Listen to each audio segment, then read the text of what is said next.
মিশিয়ে নেব। চলে দেখো ভালো করে এটা সিদ্ধ হয়ে ঢাকা দিয়ে পুরানাটা দিয়ে দিচ্ছি। আগের থেকে কুড়িয়ে রেখেছিলাম, একটা মিডিয়াম সাইজের না, আমাদের এখানে খোয়া বলে, তোমাদের ওখানে কি বলে জানি না।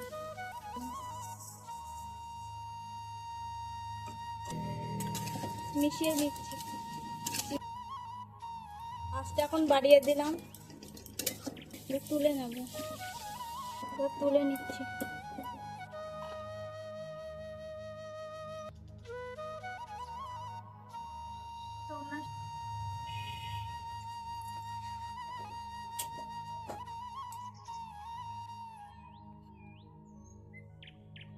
এভাবে সব বানাই নেব সবগুলো।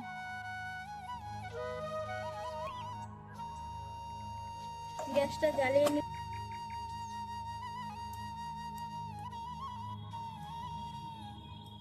হয়ে গেছে দেখো কি সুন্দর। আর এটা এখন ফ্রিজে রেখে দেবো 1 ঘন্টার জন্য।